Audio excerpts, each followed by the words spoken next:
So back in 1938, Hitler pulls off his first major territorial conquest. And honestly, it was a massive gamble. We're talking about the Anschluss with Austria, a really pivotal moment that basically set the stage for everything that came next and pushed the world one giant step closer to war. But here's the thing that makes the Anschluss so fascinating and alarming. It wasn't some bloody, drawn-out war. It was a takeover. So how on earth did Hitler manage to absorb an entire nation without a single shot being fired? To get that answer, we really need to dig into his long-term ambitions. Okay, so to really get our heads around how this all went down, we've got to first look at the why. You see, this wasn't some spur-of-the-moment decision for Hitler. Nope, this was a long-term obsession, and it goes right to the very core of his whole ideology. And at the heart of it all is this one word, Anschluss. It's a German word that just means a political union. But for Hitler, this was super personal. I mean, he was born in Austria, right? He'd been shouting for years, even wrote it in his book Mein Kampf, that he believed these two German-speaking nations were one people who belonged together in one single massive German nation. And get this wasn't even his first shot at it. He'd actually tried to pull off an Anschluss back in 1934, but it totally failed. So what changed? Well, one word, Italy. Back in '34, Mussolini was dead set against it. But by 1938, the whole political map had shifted.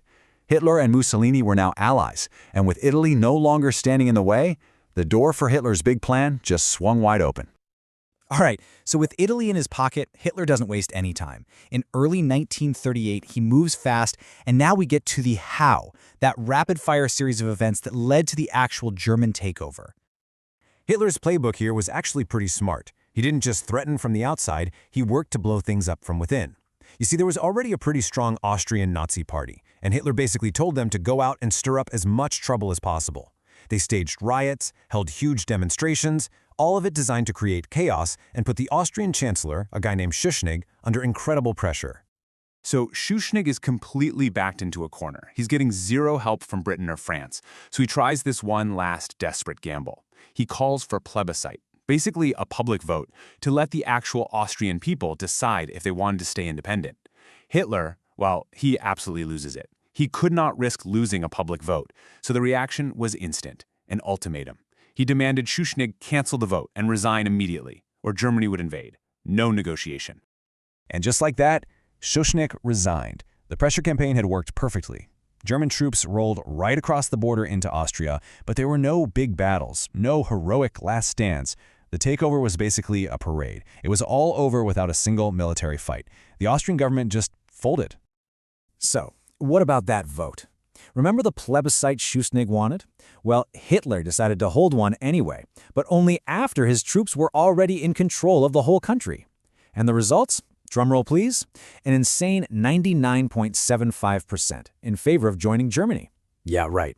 This wasn't a real election. It was a total propaganda stunt, done under the watchful eye of the Nazi army to make an invasion look legit. So just like that, Austria is gone. It's now a part of Germany. And a massive question is hanging over all of Europe. Hitler had just torn up another major piece of the Treaty of Versailles and swallowed an entire country. You've got to be asking yourself, where was everybody else? And seriously, this is the million-dollar question of the 1930s.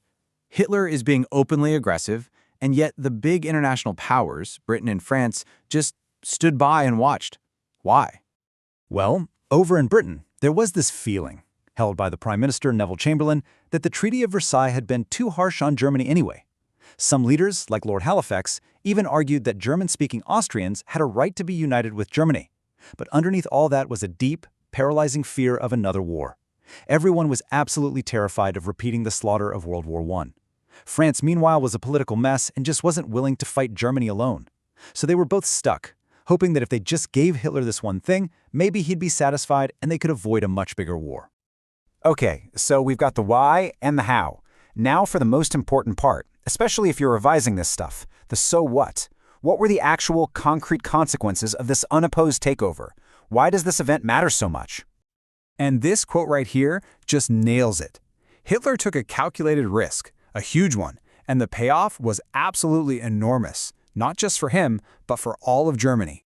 So let's just tick off the list of what Germany got out of this deal. Militarily, bam, they absorbed the entire Austrian army, all its soldiers, all its weapons. Economically, they grabbed Austria's rich gold and iron ore deposits, which was pure fuel for the German war machine. Strategically, Hitler had once again ripped up the Treaty of Versailles and faced zero consequences. And maybe biggest of all, it was a massive propaganda win that made him look like a hero at home and a force to be reckoned with abroad.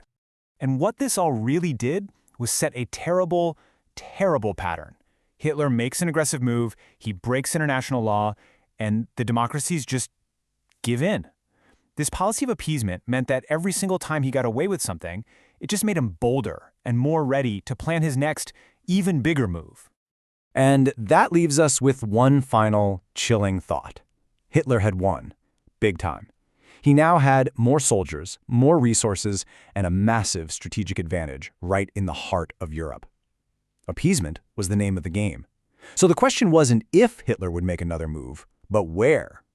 With Austria in the bag and the Treaty of Versailles in shreds, who was going to be next on his list?